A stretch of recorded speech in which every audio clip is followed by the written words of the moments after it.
स्वागत है। प्रथम सेमेस्टर इतिहास के जो बच्चे हैं तैयार हो जाइए आज की क्लास के लिए। पहले सेमेस्टर के बच्चे तैयार हो जाएं आज की क्लास के लिए। क्या क्या आना है आज की इस क्लास में, कितना आपको पढ़ना है, तैयार रहिए। और आज मैं सारे क्वेश्चन आपको करा दूंगा, कहीं से भी आपको दिक्कत आने वाली नहीं।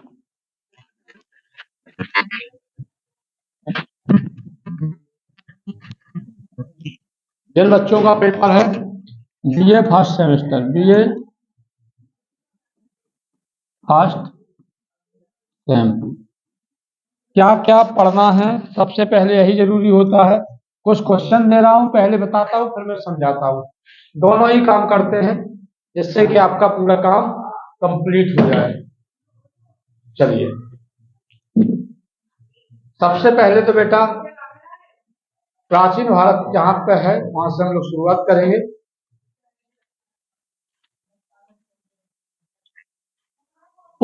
पहला क्वेश्चन है उत्तर वैदिक काल की विशेषताएं लिखिए।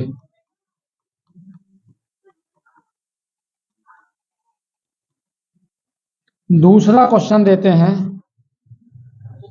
जैन धर्म की शिक्षाएं बताइए।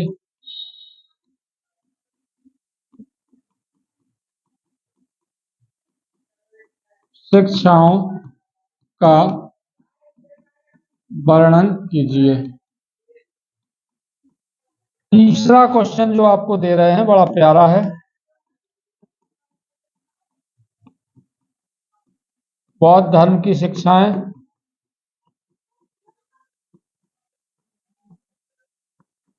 लिखिए। चौथा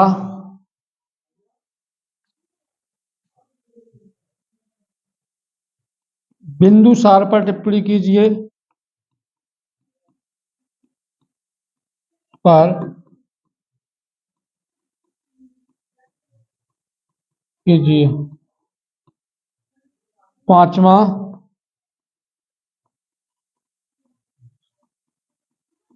अजातशत्रु पर टिप्पणी कीजिए।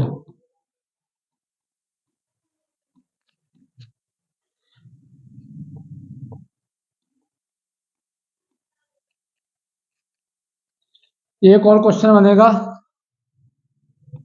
अशोक के धम्म से आप क्या समझते हैं।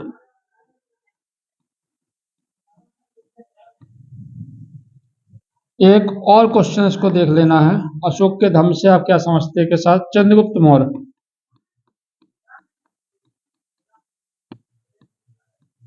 मौर्य पर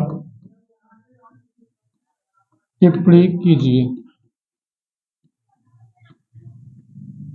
एक क्वेश्चन और ले लेते हैं हम बेटा, बहुत प्यारा क्वेश्चन है। चाणक्य के बारे में आप कितना जानते हैं।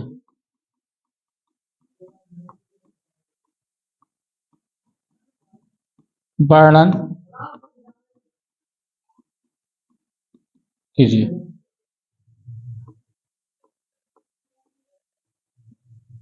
इतना बेटा क्वेश्चन आपको ये लघु के रूप में पढ़ना है, लघु क्वेश्चन बता रहे थे हम, इन्हीं में से आपका कवर हो जाएगा, इन्हीं में से आपका कवर हो जाएगा। अब हम लोग चलते हैं कहाँ, दीर्घ की तरफ। दीर्घ दीर्घ में पहला क्वेश्चन पढ़ना है, क्या अशोक एक महान शासक था। महान शासक था, इस कथन की विस्तार पूर्वक व्याख्या करें। दूसरा, चंद्रगुप्त मौर्य की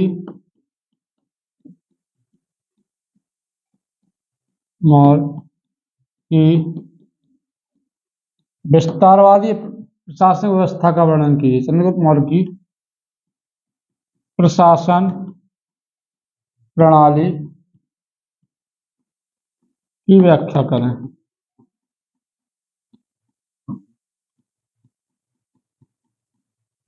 अगला,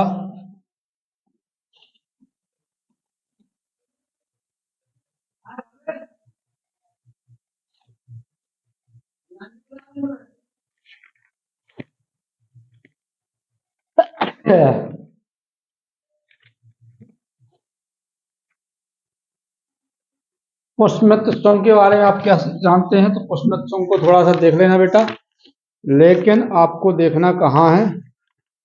मौर्योत्तरकालीन प्रशासनिक व्यवस्था का वर्णन कीजिए। मौर्योत्तरकालीन प्रशासनिक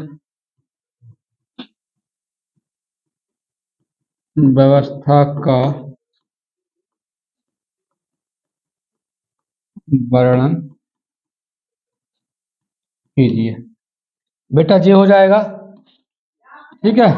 तो 3 क्वेश्चन ये पढ़ लेना, 3 क्वेश्चन में हो सकता है यहां से आपका पूरा काम हो जाए। गुप्तकालीन समाज की व्यवस्था, गुप्तकालीन समाज के विषय में आप क्या जानते हैं? सीधा लिख सकते हैं, चंद्रगुप्त द्वितीय विक्रमादित्य। चंद्रगुप्त द्वितीय विक्रमादित्य के विषय में बताइए।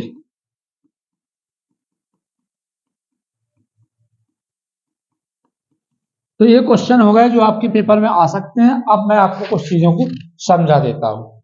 ये क्वेश्चन एक बार फिर से देख लीजिए, इन्हीं क्वेश्चन को आपको पढ़ना है जो पेपर में आएंगे। इन क्वेश्चनों पर आप फोकस करते रहिए।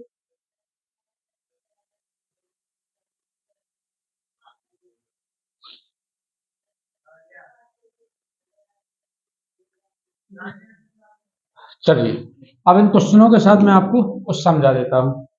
सबसे पहले अगर हम कहते हैं चंद्रगुप्त विक्रमादित्य कौन था, ठीक है। चंद्रगुप्त विक्रमादित्य, सबसे पहला नाम हम यहीं से लिखते हैं। चंद्रगुप्त विक्रमादित्य कौन था? पहला चंद्रगुप्त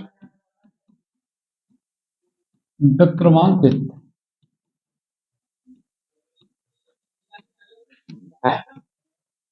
तो चंद्रगुप्त विक्रमादित्य के बारे में अगर आपको पढ़ना है तो सीधा लिखिए, गुप्त वंशावली में चंद्रगुप्त के बाद चंद्रगुप्त द्वितीय का नाम लिखे थे। अगर गुप्त काल के बारे में हम जानेंगे तो चंद्रगुप्त के बाद आप अगर बात करेंगे, समुद्रगुप्त के बाद अगर ठीक ठाक व्यक्ति है, गुप्त में एक तो समुद्रगुप्त रहा है आपका चर्चित, और समुद्रगुप्त के बाद अगर ठीक ठाक नाम कोई है तो वो है चंद्रगुप्त विक्रमादित्य, ठीक है। उल्लेखित है या लिखित है, एक ही बात कह सकते हैं आप, ठीक है। उल्लेखित है, ठीक है। इसमें अपन कहेंगे कि दोनों शासकों के बीच रामगुप्त नामक एक दुर्बल शासक के अस्तित्व का पता, ये पता चलता है कि इसका एक भाई था, चचेरा भाई, जिसका नाम था रामगुप्त। रामगुप्त क्या होता था बेटा? रामगुप्त एक दुर्बल शासक था, दुर्बल शासक, ठीक है। और यहां जब रामगुप्त के ऊपर हमला होगा, विशाखदत्त ने अपने देवी चंद्रगुप्तम में लिखा है, किसने लिखा है? विशाखदत्त ने। विशाखदत्त अपने देवी चंद्रगुप्तम में लिखते हैं, देवी चंद्रगुप्तम में लिखते हैं, क्या लिखते हैं भाई? विशाखदत्त अपने देवी चंद्रगुप्तम में लिखते हैं, नाटक है उनका, कि समुद्रगुप्त के बाद अगर कोई गद्दी पर बैठा था तो उसका नाम क्या था? रामगुप्त था। लेकिन रामगुप्त एक दुर्बल शासक था, और ये जो रामगुप्त था इसको जो है किसने? शकों ने हरा दिया। इन्होंने इस किताब में लिखा है कि विशाखदत्त, इस नाटक में लिखा है कि रामगुप्त को शको ने हरा दिया। जब शको ने इसको हरा दिया तो इसकी पत्नी का नाम था ध्रुव देवी। क्या नाम था इसकी पत्नी का नाम? पत्नी का नाम था ध्रुव देवी। ध्रुव देवी। तो भाई इसने क्या किया, इसने कहा कि ध्रुव देवी हम सीधा किसको दे देंगे? शको को दे देंगे। इनने क्या किया कि शको से सौदा कर लिया कि भैया हम तुम्हें ध्रुव देवी दे देंगे। ये बात चंद्रगुप्त विक्रमादित्य को अच्छी नहीं लगी और उसने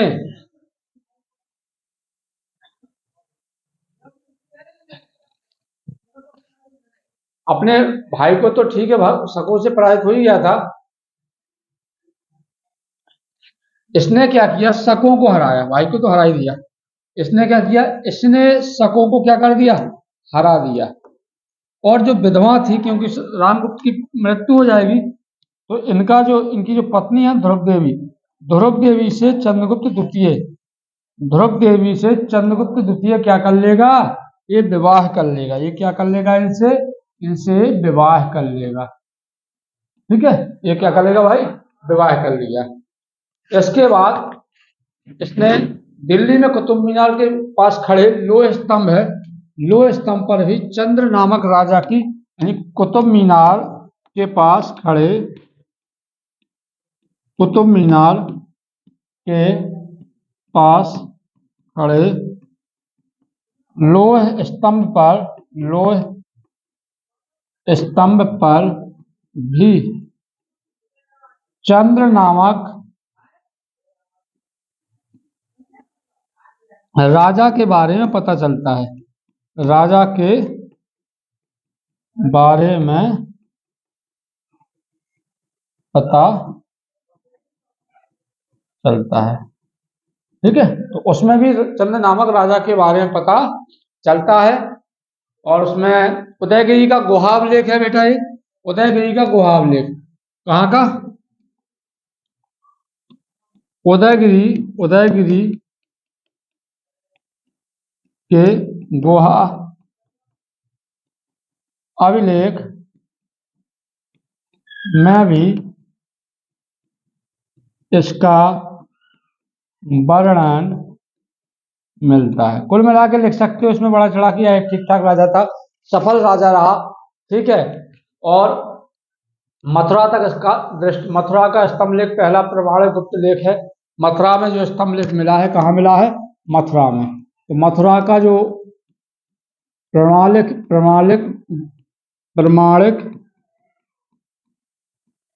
पहला गुप्त स्तंभ लेख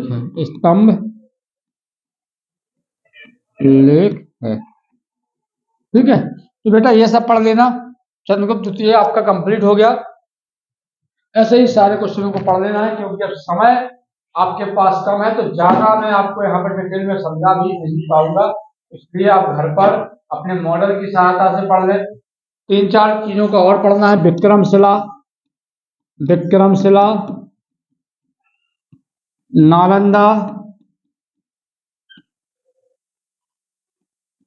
नालंदा विश्वविद्यालय, और नालंदा के साथ साथ पढ़ना है आपको तक्षशिला। क्या पढ़ना है, तक्षशिला।